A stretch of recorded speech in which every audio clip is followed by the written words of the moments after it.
Good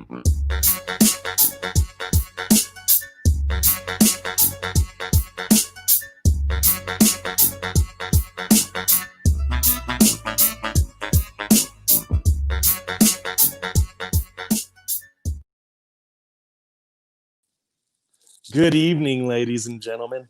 Z's and Zers, as Big Daddy T would always like to remind us. Welcome to another edition of the Armenian Council for Truth and Journalism. I'm Sean Bradley Witzman, otherwise known in certain dark circles of the internet as Krampus Snatch, and I'm here to mess up the intro. And I think I'm doing a pretty good job. But anyways, I'd like to remind you all to like, share, comment, and subscribe. Chop it up in the comments. Feel free to tell me I'm an idiot, but try to take it easy on Lou. He's fragile, and we give him enough shit. Lou, how are you doing? I appreciate that. I'm actually really excited. I can't lie. As soon as I found out about this, I was a little excited. But yeah, should we go ahead and dispense with the pleasantries and get the business out of the way there? I think so. Go ahead. Let's bring on our guest. Convene the council, as you might say. Convene the council. Bring on our guests. Patrick. Pat. What's up, man? What's happening, guys? To the council. Based on our initial conversation before the show, I think we're gonna get along great. Hey, yeah, so is Buggy your nickname? Like, what's a good nickname for you? What did you get in the military? I never got like a nickname. I went in at 40. They were like, "What do we do with this guy?" They're like that. You have so many good names to run off of, but well, you've definitely had a pretty storied career, I would say. At this point, I was stupid enough to volunteer to things that smarter people wouldn't have volunteered for, and that put me in situations. I had a good a business background as far as like IT before I enlisted, so I had been, 10 years as in network administration and such, and most of the guys going in the Army, they really needed an IT background. So when I came in there, my PT scores were not, so good. I was no Patrick Tillman, but my IT capabilities were just fine. Well, I think that's an interesting name to bring up. Sorry. As we talk about this, and I think we'll get into a lot of the meat and potatoes as we move along, but I think it's important for people to get a grasp of who you are. I mean, obviously you joined the Army late in life, and you've already discussed that. You call yourself the 40-year-old private. You didn't have that long of a military career, particularly in active military. Mm-hmm. Why don't, I'm kind of curious, when you got out of the Army, how did you become involved with the Department of Defense and some of that stuff? If you could speak on that a little bit, just to give people some background. So I went in late, enlisted in 39 and 05, turned 40 basic training. I did 2 years. A big chunk of that was active duty, though, right? When I came back from my deployment in Afghanistan as a PFC, a then wife, 4 kids, minivan, and a home, the salary of a PFC, even deployed, was like $2,000 a month, I think, take home. So I was really hurting financially. Our church was even helping us out and such. So I needed a job.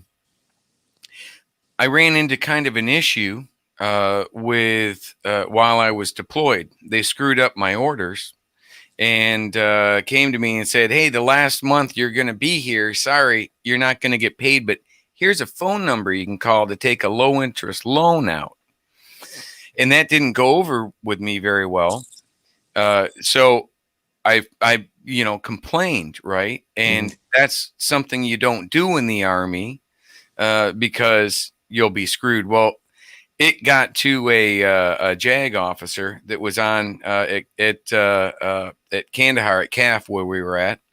And the JAG officer's like, "Holy shit, you're not going on. Nobody on my base in a combat zone is going to be here without getting paid. You got to fix the orders or he's got to go home." And I'm like, "Fix the damn orders. I volunteered for this, right?" Yeah. But I can't be there not getting paid or getting further in debt, right, with a low interest loan. So they when I did get back, I was given all sorts of shit, and they wouldn't take me off active duty, right?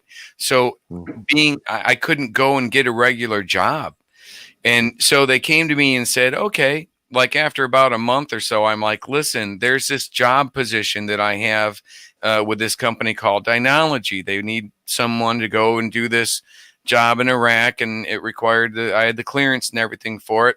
I got to be able to get off of active duty. Everybody, I deployed with 3 other guys on my deployment in Afghanistan, and everybody else had come home and got relieved from active duty.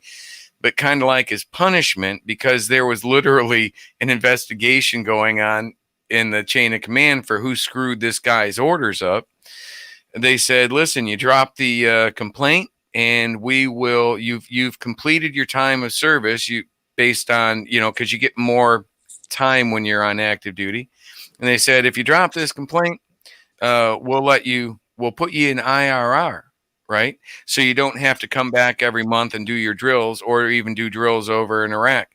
And I'm like, well, I got to feed my family. Right. So they put me in IRR, and that was in like maybe September of 2007. And then I went straight over to Iraq, like October, went through CRC and went over to Iraq in October as a contractor. And so that's how I ended up doing that.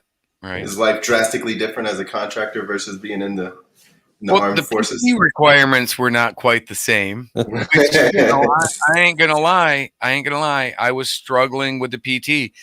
Right. I'm 40 years old, and I was like the first at Fort Benning to complete it.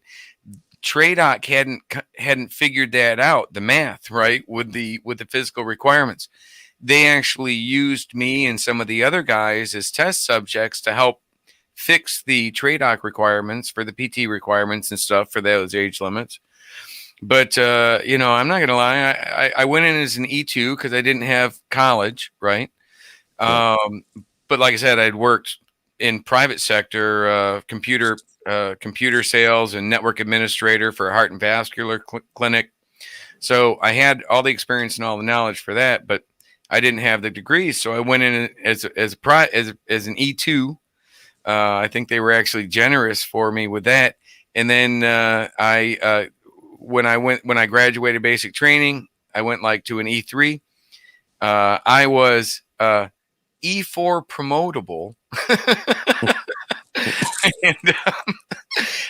but I could never. I missed my run time by 3 seconds to get to and the sergeant's like, "Don't worry, I'll give it to you." And I said, "No, Sergeant, I'm going to get this." And I never got it. Yeah, so I should have taken that. That's a story of my life in most situations. So I don't know, Greg. I'm not like SEAL Team 6. Right? You're not like Archer. I was in the Air Force. Neither was I. Yeah. Neither was I. But I brought, Thaddeus was ISR. I did do some ISR. Did some drone work, right? Where we, that's some no shit stuff, like the SIGINT, when you're needing to make sure, you got to make sure your shit's right, or, you ping the wrong phone number, and, a lot of people, you can cause problems. It's a huge, huge load, right? I mean, it's not like going to work at 7-Eleven and you're worried about somebody running off without paying for gas. This is, you make a mistake doing this stuff, and it's some serious shit, man. I'm telling you. And Thaddeus will probably back me on that.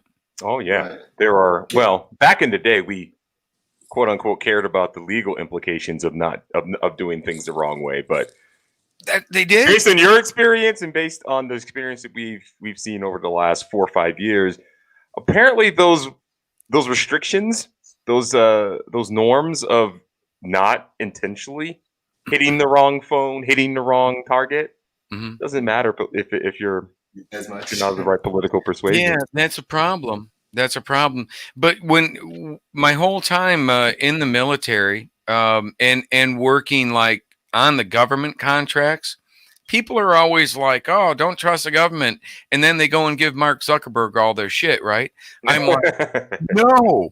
The government actually has ridiculous amounts of checks and balances. Mark Zuckerberg eats a bad Mexican the night before, and you could get blocked the next day, you know? Right. Yeah. So, well, and I think that's something we've seen moving forward, even, you know, after January 6th, especially.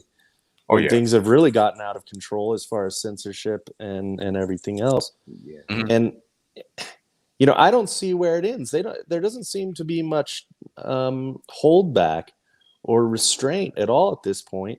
And there doesn't seem to be any will, you know, with the incoming administration to do anything to stop that. I mean, do you view this, is this just another step of internet manipulation of the public to further piss them off, or what do you think's going on with that? Well, there's a lot of manipulation going on. If people don't understand my story post, uniform as a contractor, and what I discovered when I came back to the States, it was the same weapons that we helped, the same capabilities, right? I can never talk about what we may or may not have done, anything specifically tactically. Okay, I get that. Yeah. But you can say that you work for the Force Psychological Operations Group and that you dropped flyers out of a plane, right? Now, that's not violating national secrets. But if you say I dropped this flyer out of that plane on that day over this area, then you could possibly be violating, your clearance, national security or something like that. So I don't go into any specifics like that. I talk about what we did afterwards because when I went to work for Dynology in 2008, in 2007, October 2007, went to work for Dynology, and my first job was working a contract that they had over at Camp Victory, and we were attached to the Force Psychological Operations Group, kind of taking them from being able to drop flyers from planes to disseminate their message to a target, whatever they could hit, which once actually landed on the DFAC at Camp Victory, Thaddeus. And I walked out of the DFAC and I picked up a flyer and I said, "Hey, didn't that guy just make my omelet?" There was always a lot of that. There were always like a wanted list, and I'm like, I just freaking cooked my breakfast. You'd always be walking past, getting the shawarma, like, where do you go after we close down? But you're targeting when it comes to dropping flyers out of a plane can sometimes be off, right? Yeah. Correct. So we were trying to understand and develop capabilities for more of a micro targeted social media capability, right? Mm-hmm. Nothing wrong with that. A lot of it allows us to better understand our enemy, right? You don't have to do anything bad with that. A lot of it, and if you can better understand your enemy, you can better communicate with them and maybe de-escalate things, right? So there's a lot of really powerful things that this can do, working with the PAO, working with things overtly, right? But then it does certainly have capabilities that are overt. And I don't discuss anything about that, but I do with the flyers, because when we lost the contract rebid in 2008, October, we came back to the U.S. We took everything with us, right? And leaving the Force Psychological Operations Group completely empty-handed. We took everything with us, brought it back to the U.S., and repackaged it, trademarked it as the ShadowNet. I've got the flyers online, right? Yeah. And so as President Obama's national security advisors being sworn in, we're commercializing this to be used for the purpose of influencing elections in the U.S. That was one of the things that I discussed with Jim Jones, not General Jones, with his son, right? Yeah. Many capabilities for it, but just the fact that that was discussed kind of led me later on when I come back to the States. Actually, it was in 2014 when I was working the contract in South Korea, the Castle's Korea contract. We were doing the transformation and relocation from USAG Yongsan to Pyeongtaek, right? Because Rumsfeld got pissed off one day and said, we're moving this massive base. And then that's a whole nother story. So was it east, north, west, south of Tikrit? Oh, well, no, that was actually in Korea, right? So, but I'm sitting there and I'm watching the Michael Brown thing unfold, and I'm sitting there with a colleague, and I start to see like signs that only someone who had worked in IIA, which is what it's called, that's the military nomenclature, interactive internet activities. Only someone that really had worked in it, pioneered it, developed for 3 years would recognize, right? So I'm looking at these things and I'm like, okay, this is tactical, coordinated tactical, and they're using pretty decent non-attribution. So I got my colleague to trace route a couple actually of the suspected assets that I saw in the Michael Brown stirring up the shit there. And we had traced that back. He traced it back to Ukraine. But it was definitely Western influences, right? So here they are pretending to be on the ground, stirring up, the Michael Brown riots and such. But these are really, this is really like a Western team operating out of Ukraine using the same like server network that I would. And so I'm like, okay, this is kind of jacked up. Then in 2015, when they basically terminated me for doing my job, right? This guy wanted a GS13 or 14. It was division chief, J3 division chief. He wanted me to give him administrative access to a classified network that he didn't have authorization for. So I'm like, no problem. Just get me the memorandums, the documentation required. No problem. But otherwise, you don't give someone administrative access. They could do more damage than good, right? So, and I could lose my job and even go to jail if I did it. So I said, no, I'm not going to do it. You got to have these things. He's screaming, yelling at me, threatening to fire me so loud that the guy next to me heard it. We both file a complaint of abuse. The next day, he drops his complaint. I refuse to drop my complaint. They modify the contract, removing only the requirements for my position. And then 3 days after I had been flown out and was done, they modified that $12 million contract back to its original requirements, and I was replaced, right? So tell me that isn't the most shiftiest shit that you can imagine. How could anyone look at that and say, oh, this seems completely normal? A guy files an official formal complaint, and the next day a $12 million contract's modified, then remodified back 3 days after he's gone. Nobody.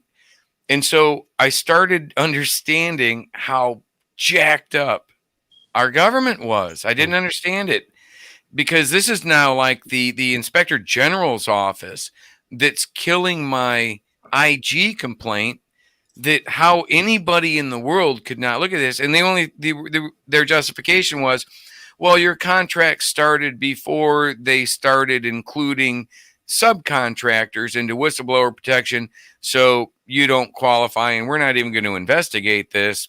See, you wouldn't want to be you. And I'm like, are you freaking kidding me? My government, I'm there doing a job for my government. I'm the Information Assurance Security Officer, right? I'm in charge of national security. And when this goes on, my government's supposed to stand behind me and back me up, right? And no, these freaking threat actors, which you guys started to understand as soon as Trump went into office and what happened with the IGs, right? Everybody's going, hey, there's some crooked IG guys in there. And I'm like, no shit, right? Yeah.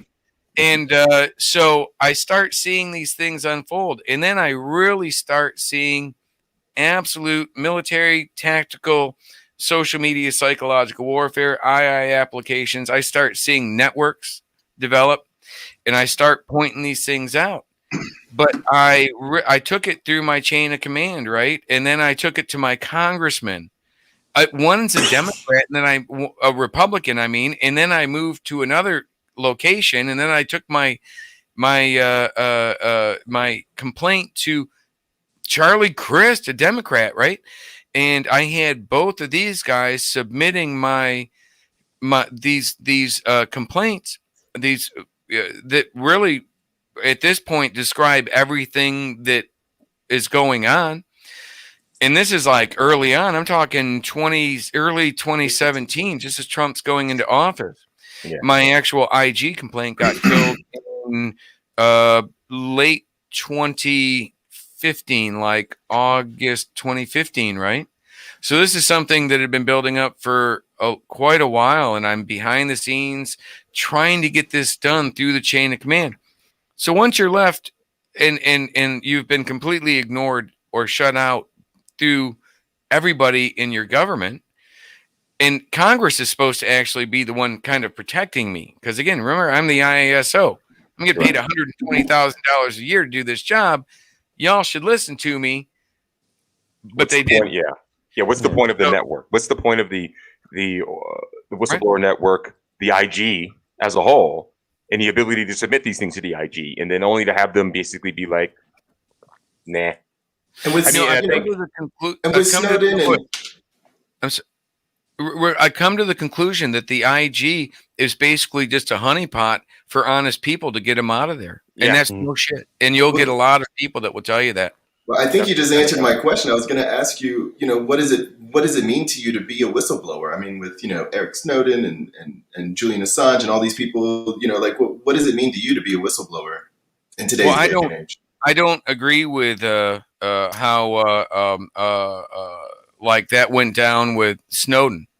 And in fact, General Jones and General Hayden, right? Actually, two people that Snowden kind of outed.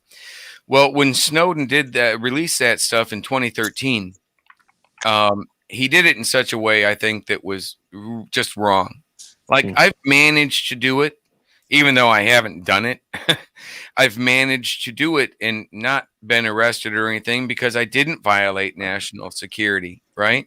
I did follow the rules. If everybody acts like Snowden and does that, then everything just falls apart, right? Because you have to have these in military, or you're going to be putting people die when this stuff gets out, right? Right. So I don't even want to be associated with them. I try not to, but I also respect the fact that, wow, he didn't have an IG system that he could go to. So the system failed him really bad. But what he did was justify General Jones, General Hayden, and the National Security Council, which they basically ran, to make modifications to the NISPOM requirements. Don't ask me to the National Institute of don't ask me to, but NISPOM we can look basically like the requirements for people that have clearances. So if you're a company and you have an employee that has clearance, then you have to comply with NISPOM. So they took Edward Snowden's leak. They built in a requirement for predictive analytics to be able to stop the leaks before they start. And then Jones and Hayden built a company called ClearForce. It's not a conspiracy theory when you can literally go to their website, look at the About section, and see that the former Obama's national security advisor and Obama's CIA director are right now running this corporation called ClearForce, and it was built from the core of the ShadowNet, right? So the ISI database, the relational database that helped us collect the profiles and stuff, that was the core of what they built essentially ClearForce from, right? ClearForce was built by the company I worked for called Dynology. And then it was called the ClearForce application, and then they turned it into clearforce.com. Now, what clearforce.com did is took the social media collection capabilities that we had And then they added real-time criminal background, real-time financial, real-time travel, which means they had access to State Department, real-time medical. Look at the board of directors. It's got like the head of it's got the one of the founders of I think Equifax. Look, and one of the founders of a big medical company, medical pharma. Records company or whatever, right? So they've combined all of these new data points, right, and use artificial intelligence to build these minority report like predictive analytics that determine whether or not you are predictively likely to steal or leak, right? Yeah. And so again, this was all built off the core of a taxpayer funded application. And now you've got private companies obviously getting rich off of it too. Yeah, and so what not only is it for people that have clearances, which you've already heard. I saw something today that the Biden administration was going to be looking at weeding out like racists, right, from the military. Well, how are they going to do that? They're going to do that by running it through an application like ClearForce, which will run algorithms to determine. But who's to keep someone from putting that algorithm to weed out anybody that's a Trump supporter or weed out anybody that's anything that they want, right? Because they can. It's funny. It's almost like they're going to outsource McCarthyism to machine learning algorithms in private companies who will be able to do it because the government can't, right? Because there are still anti-discrimination laws and all types of EEO complaints that can be filed against an entity, a state entity, but not necessarily if one is to outsource it to a company. Exactly, and and like I said, and all the core capabilities and such are funded by taxpayers. But the problem that we have here now, and you can again go to clearforce.com, not a conspiracy theory when you can go to their website, and it tells you that regular companies, it's for sale and available. So how long is it? They might be using it now. How long is it till Walmart starts using licensing their HR department, licensing ClearForce to reduce theft, right? Predictably. So now you could apply for a job and be denied that job in America or anywhere in the world that they sell this. Because an artificial intelligence application ran a bunch of algorithms and pulled all your data and decided that you were predictively likely to steal or leak, right? And you could lose a job that you had and that you have, or you could be denied a job that you don't have. So I try to get people to understand that my story is not just about getting kicked off of freaking Twitter. It seriously is leading towards controlling your life. Yeah. It's the social credit score, right? Yeah, it's social engineering. Yeah. It's basically the CC. We're basically building a less. We would look at it as a less state controlled, but a much more, I don't know, corporatist CCP like implementation of the social credit score. And Minority Report. Basically. No, people understand, but Minority Report. Yeah, it's funny too because how does that associate with the advances that we've now set? I've been reading about for the last 2 years because this has gotten me really scared with the Great Reset and basically the implementation of the algorithm. I mean, how pernicious would it be if they actually started throwing the compute that AWS and all these large companies had at data analytics, and these companies could basically outsource those could basically buy those models or get those models to basically run that. There are already activists and like bleeding heart liberal types out there complaining that we need to probably build fairness into our algorithms, so that we don't like deny people credits, because their credit score is low or their credit score may be high, but they're using their social media feed to basically pull in whether or not they're trustworthy for payments and stuff like that. Mm-hmm. And that all this stuff, as much as it pains me to say, like this was originally used for government purposes to weed out people for clearances, to break down terror networks, to break down cartel networks. It's used against our enemies. Yeah, it's used against our enemies, and it's now been turned against us. And their proxy will be not these nefarious, what people would consider nefarious contractors and subcontractors that do that, but like the companies that we have been voluntarily giving information to for the last 15 years. Yeah, yeah. I would add to that, I've said since November 4th, probably, you can find my stuff. I've said that the election recount stuff, that was always a we had Millie Weaver, literally through, I think, Scott Bennett connection through them.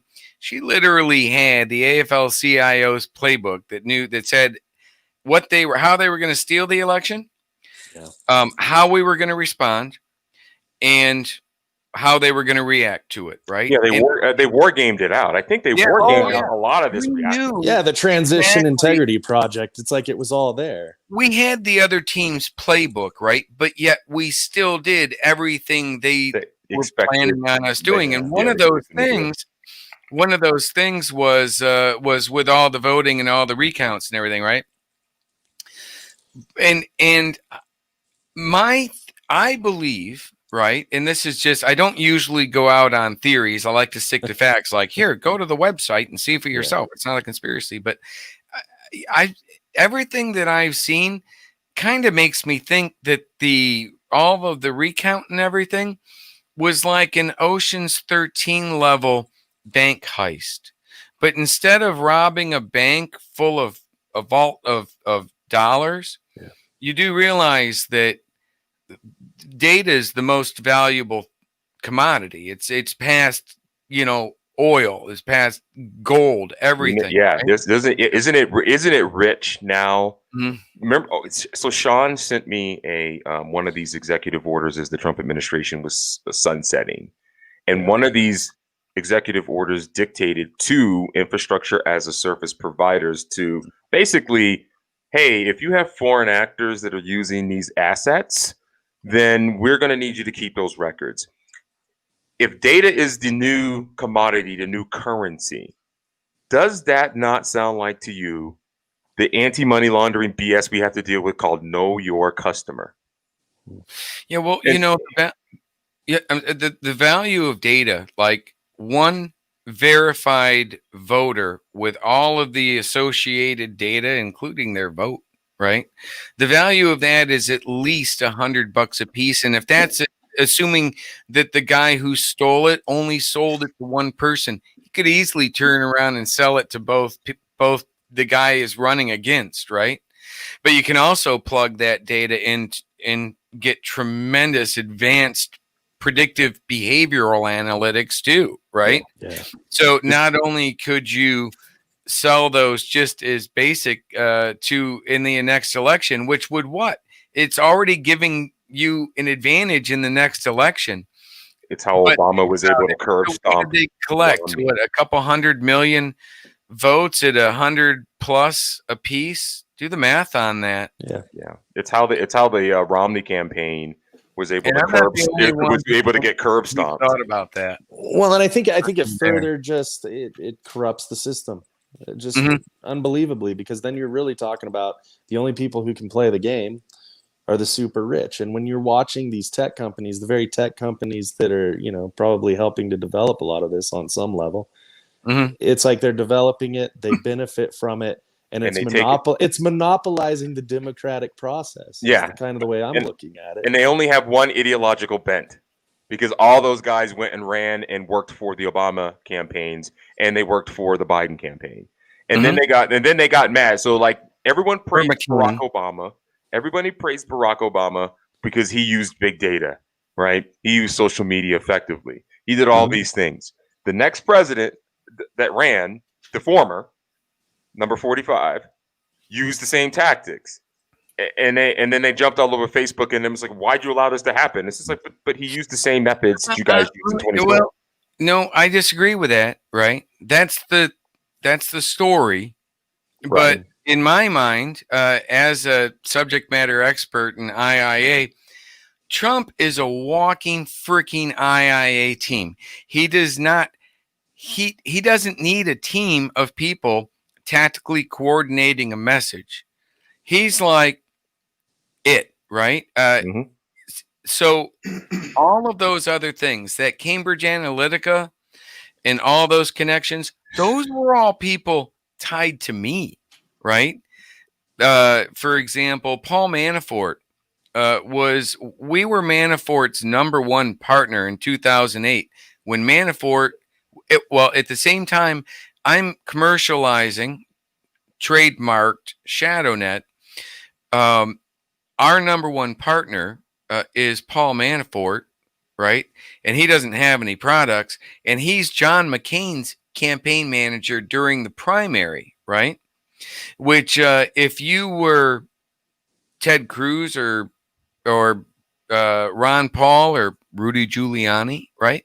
And you were running against John McCain in the 2000 campaign, and you found out that McCain was using social media psychological warfare technologies that taxpayers had developed on the battlefield to use against their enemies, and used those for a competitive advantage in his campaign where he beat you. You'd kind of probably be a little pissed, wouldn't you? Oh, just a little bit upset. A little bit. So that's the problem. People are like, well, if they're using it for I like McCain. And I'm like, well, somebody liked Cruz, somebody liked Giuliani, somebody liked Ron Paul, right? Yeah. A lot of people like Ron Paul. Yeah.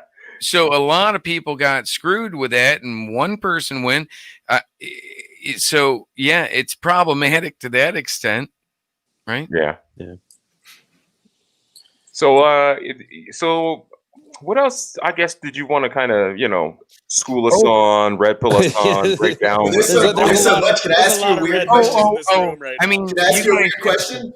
Okay, so think about everything I've just told you, and this was working for General Jones, right? A very small company. We had maybe 12 to 15 people. Maybe 2/3 of them, close to that, were all immediate family members, right? So very small, very tightly ran company. Like I said, the only reason I got into there because I was the only one dumb enough to go fill that contract there, right? And it was pretty dumb. The moment I got within an hour of me getting there, we had 3 mortar rounds come in within 50 meters or so of my hooch of my transient tent, right? So it sucked. But no, so we understand who this is. And now he was the chairman of the Atlantic Council, right? And while chairman of the Atlantic Council, well, actually, and also John Huntsman, father of Abby Huntsman, Fox News, right? Mm-hmm. John Huntsman's the chairman of the Atlantic Council. When he leaves to go to the post for Russian ambassador, he taps General Jones, who was before the chairman of the board for Atlantic Council. Well, he taps Jones to be Atlantic Council. And then Facebook, right after, in March 2018, right after, like within a few weeks of Zuckerberg testifying before Congress, apologizing for the fact that, yes, social media psychological warfare things were exploited on Facebook, and it's our bad, and we're going to work on fixing this problem, right? Well, what does he do? He turns around and freaking partners with Atlantic Council to restore election integrity worldwide, as God is my witness. Right? That sounds about like the Wuhan. So Zuckerberg, to restore election integrity worldwide, partners out of 7 freaking billion people on the planet with the guy I built the ShadowNet for. Yeah. Nothing wrong here. No, right? nothing to see here. No, this is fun. Twitter partnered with him too. No, this is absolutely fine. So when Trump's tweets are being like shadow banned, or when they're being marked as this is not true before the election, that's being done to influence the election by Obama and Biden's national security advisor and freaking CIA director. Yeah, that's crazy. Nothing to see and it's like this. It doesn't need to necessarily even be that like Facebook is a absolute notorious actor. They all think the same way. But they just had this apparatus to magnify and just run a wide-ranging psyop on the look American what happened. In one day, they flicked that switch and shut everybody down. Right? Yeah. All dissent, and that was done. Do you remember a testimony? The last testimony in Congress with Zuckerberg was there, and somebody asked him about the collaboration across platforms. Yeah. Oh, and he lied? Yeah. He lied. Well, yeah, he lied, but they acknowledged that it was. Well, that's exactly what ShadowNet would have done. It's a project management tool for social media influence operations, but it manages all your assets. It manages profiles, right? Yeah. So that literally probably highly likely would have been, because of their partnership with Atlantic Council and the fact that that is the group of people that are actually doing these things, it almost assuredly, or with a very high probability, that application was like a later iteration of the ShadowNet. Like maybe sure. I mean, that would explain why, like, good friends of ours, like Stu Peters, who has a massive following on Twitter, like lost 20,000 followers just like that. Mm-hmm. Yeah, and that was before they killed his account. Yeah, you know, and it's this is being done by retired generals, not Zuckerberg. And as a cybersecurity specialist, what did you think of that movie, The Social Dilemma, where it got into those profiles and those accounts and how they kind of make a digital version of you? Did you see that movie? That it's like a documentary. What was the name of it? Social Dilemma. This is Sean's favorite subject, is to talk about movies. But I'm about to smack you right now, Lou. But this is a documentary about you in the intro. but this is a documentary about the programmers, and it's almost coming from their perspective, and it's like, okay, we understand the power that we have, and the executives were more like, yeah, just keep doing it. It's almost like as if it was almost part of ShadowNet. But it was very crazy. So I was actually curious if you had seen it. I should have probably asked that first, but I'm gonna have to see it though. It's going to be hard to stomach, because the whole premise is obviously like they have to do something about it, or hate speech, or all this other nonsense that they uses these Trojan horses to basically implement and use the tools that you guys developed that they now use in their psyop, and it's really silly. And let me squeeze a last thing in here, because you brought up the documentary, right? So the Shadowgate documentary. Right. Oh yeah. I was invited to go speak. Do an interview with Millennial Millie. She had been a contract correspondent for InfoWars for 8 years. Right. Yeah. And I went there. I did that as she's uploading ShadowNet. And keep in mind, we don't have time right now, but I'm talking the last 3 years. People at the highest level have known that. I'm talking Judge Pirro. I've got her text messages posted online. Sarah Carter, people that you really thought you could trust and believe in. I'm not talking about freaking Rachel Maddow here, which I know is a piece of shit, and she's going to not help me expose Obama Biden's ShadowNet, right? But I go to Judge Pirro and I tell her I was, worked for her and showed her, improve her, and I literally spoke to her on the phone. In December 18th, 2018, I spoke to Pirro on the phone. Caught her going into the doctor's office. She seemed a little pissed, but it was clearly her. A woman you're not going to freaking not recognize, right? And so I send her a text message. She responds back, working on this now. A short time later, I get a hold of Sarah Carter. Sarah Carter talked to her for a long time, sent her my information. She's investigating this. February, but on December 18th, which I didn't learn this until quite a bit later, on December 18th is when I had spoken to her. On December 20th, Jillian Turner had General Jones come down to Fox Studio, her old boss. See, Jillian Turner, the Fox News host, was the vice president of Jones Group International, right? So General Jones, the vice president of the company that essentially held the patent, the copyright, the trademark to ShadowNet, is the main Sunday correspondent. And remember, the ShadowNet was built to manage all these assets, not just fake personas and not just the analysts using them, but the targets. Targets would be your TV stations, radio stations, whatever it needed to be, right? So podcast influencers, those were the targets, right? Yeah. And then you have assets within those, right? So that's exactly what it was built to do. And Jillian Turner meets with General Jones, my own boss, the owner of the ShatterNet, 2 days later at Fox Studios. Well, I get a message on like February 4th, dates could be February 2nd, 4th, something in that area, from Sarah saying, you know, we're getting ready to roll this out next week on Fox. It's kind of like, it's big, so we're going to roll it out in multi-format throughout the week. I'm speaking to Judge Pirro. Her text message is on my website, right? So this is all completely verifiable. Then I get a text message from Judge Pirro said, I'm reaching out to Devin Nunes, NRE your issue. And then I never heard from either of them again.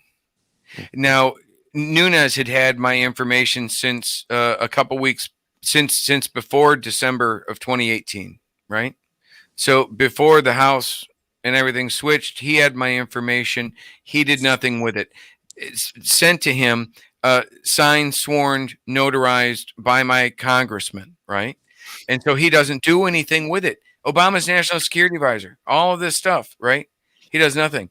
And as soon as Judge Pirro contacts him, I never heard from that piece of shit or Sarah Carter ever again. And I think a whistleblower, Afghanistan veteran who has had his life so torn apart that he's in a fucking homeless shelter and gets thrown under a bus by someone like that, I'm allowed to call her a piece of shit. And until she answers the text messages that are on my website, she is. But see, they have assets and they have control and they have blackmail, right? Mike Cernovich, I posted a video of Mike Cernovich the other day. Everybody loves Mike Cernovich. Everybody loves all these guys. I posted a video of him the other day that shows him freaking sitting there talking about in April of 2017 how he had blackmail on all of these staffers around Trump, on journalists, and if they were to turn on Bannon, he was going to go TMZ on all their pill popping, their women, their cheating, their drugs. I'm sorry, right? If I'm hanging out freaking smoking some weed with you and shit, and you go to and you use that on me later, you're a dick. So, in the days of in the era of Jeffrey Epstein, that's just kind of the way it is. I assume. Right. There's man law at some point. Well, yeah, I mean, it's interesting. It's interesting to learn about all these different interactions and how they, play in. Myself having come out of kind of the underbelly of the internet with trolling and everything like that, and you see how these things play out, where the people you think are your friends and people think you can trust on any sort of level, those are the ones that end up turning on you, and it's ugly. And I think that's just a human problem. Well, it's not even human. These guys are like hitmen. They get paid $2,000, $5,000, $10,000 to destroy people. Yeah. Like little fucking Twitter trolls. They get paid big cash, big bad hitmen. Now, for someone like me that spent a couple years in the fucking combat zone, I look at them as just cowards hiding behind a damn keyboard, using lies to destroy people's lives. Yeah. And these are the people that I've been going after, the people that attacked Shadowgate, Ali Akbar, right? First of all, who the fuck didn't look at a guy named Ali Akbar running a Christian organization? Maybe there's something up here. No, okay.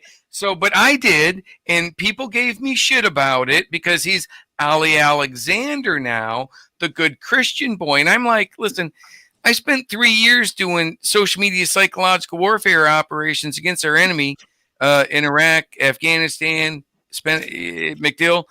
I know what I'm looking at here. This is guys, maybe Syrian, maybe Al-Qaeda. I don't know, but he is an asset, and I never even knew who he was. Shadowgate comes out, and he's attacking me, calling me a junkie veteran. Wow. Yeah, right? I mean, I remember a lot because of he that. was paid to do that. Yeah, I A remember lot a of lot of people that. are. That's something I was Contract going to hitmen. ask you anyways, because on the 5th of January, I was actually standing out in the freezing rain right there in front of the stage where all the speakers were. I saw you, milling about. And it's like I saw all these Right? people, and I remember thinking back to that, and I was like, how are they all even in the same space right now? Now Mhm. think about me milling about. What was going through my mind there? I I'm was walking trying to around, figure it and, out and when I was watching I'm with that. Millie and Gavin, right? I'm there as Yeah. their guest, so I got to Yeah. kind of behave myself. Although when Akbar showed up, I got right into his face, and I'm like, "Hey, here I am. Remember me, veteran? You want big man? What now? Come on over here and let's have that conversation." And he's like, "No," and he's like got his security around. Yeah. But people are like, "Oh no, he's a good guy," and I'm like, "No, this piece of garbage." And now he's basically on the run, being looked at as one of the terrorists that was behind this. Yeah, it's a very And I'm the bizarre one guy that's situation. been calling him out. So actually, people are going, maybe we should listen to this guy now. Well, I'm what you said, thinking, well, that 2 years ago would have been nice, but okay, we'll work with that.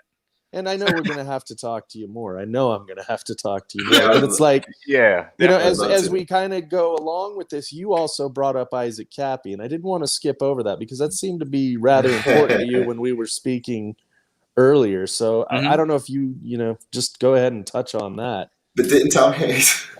Sorry.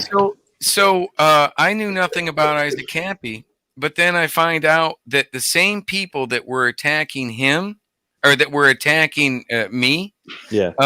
he had made a thing called the Cappy map. And I looked at that and I'm like, well, those are all the pieces of shit that I've been pegging in IA assets, and he's got them figured for Mossad. So Yeah. I'm like, flip a coin. I'm not trying to be, like xenophobic here. Freaking terrorist. We'll go with that, right?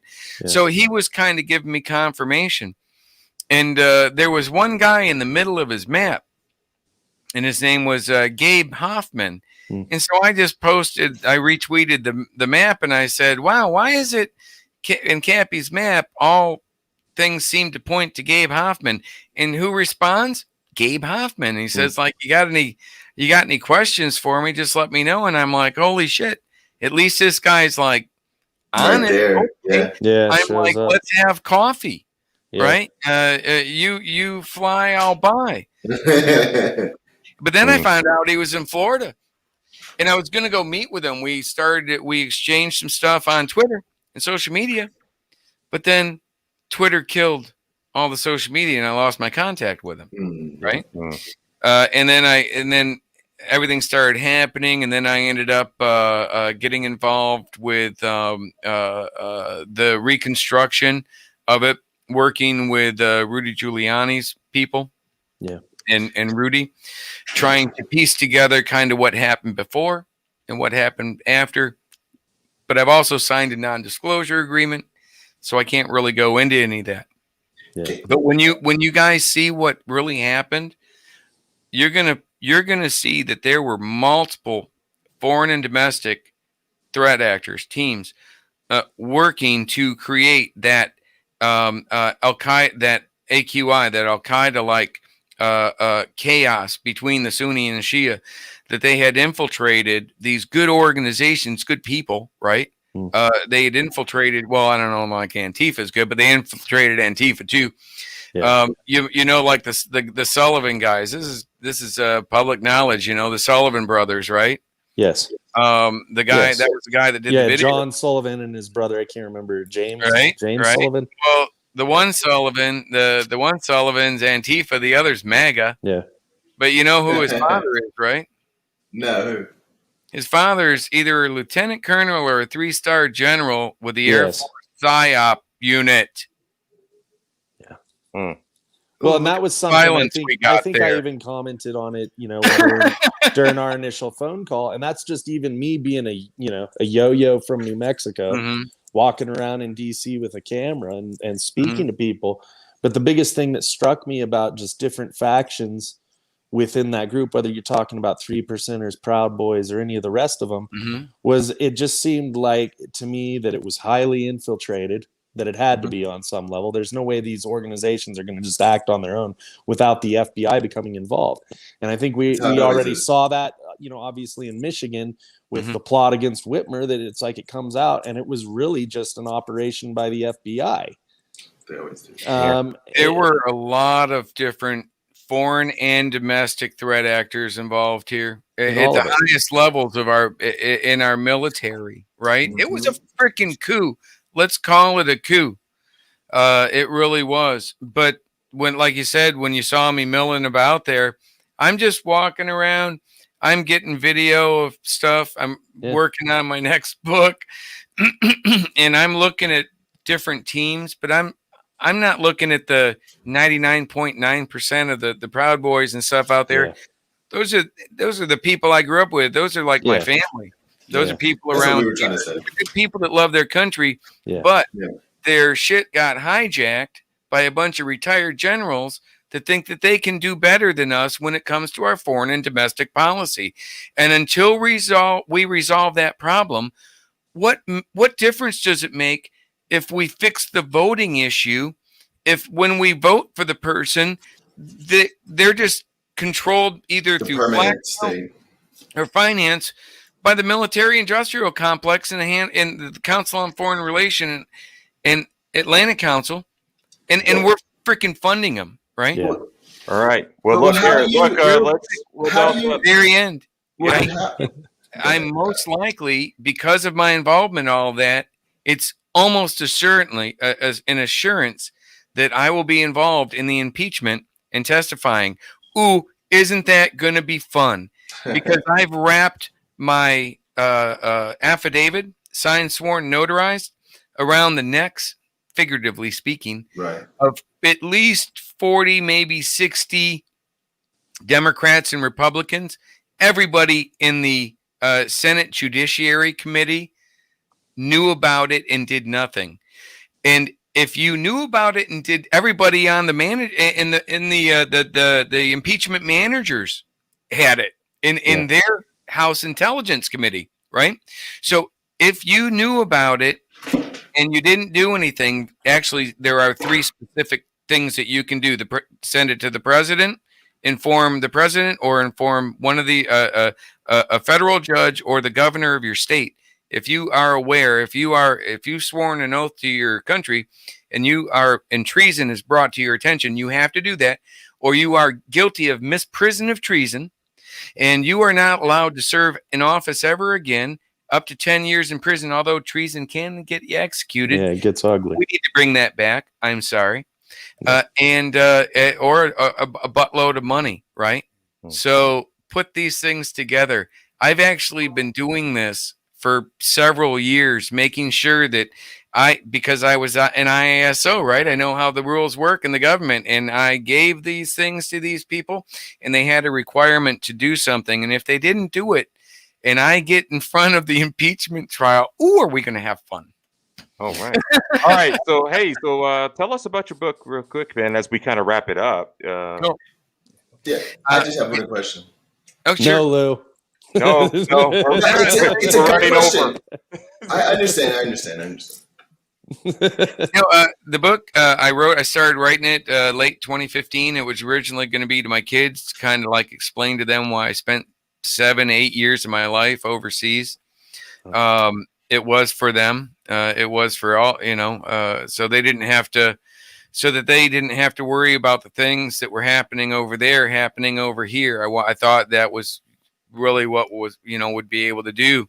But then I come back and I see all the things happening over here that we were trying to stop over there.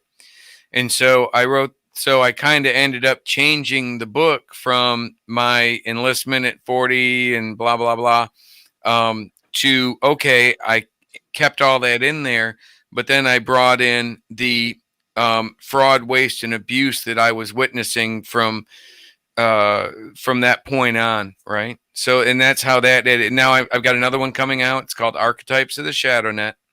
The story of Facebook, fake news, and the locust of the logos, right? And that is going to be really good. It shows you what's going on. It's me telling you that I went to these people. They had this information. I'm not trying to say that I know what the answers to everything is, but I have a lot of facts that people need to understand, because if they're probably going to end up coming to the same conclusions I have when they're done. But I try to stay away from conclusions and just trying to let people know that what's going on, that this is a problem, right? So that's what that is. Well, do you Patrick, I appreciate you.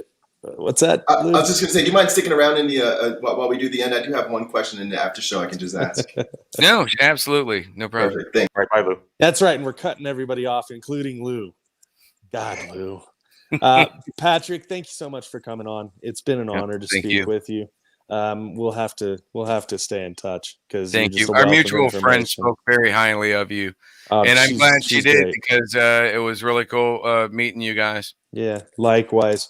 I'd like to remind everybody you can find his book, Victim of the Swamp, How the Deep State Destroyed the 40-Year-Old Private.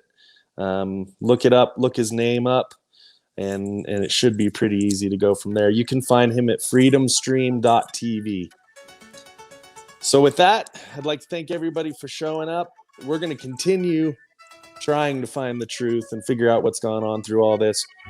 This was a pretty serious show tonight. Maybe tomorrow we'll get back to, what is it, Baldo jokes? Yeah, anyways. Good night, everybody.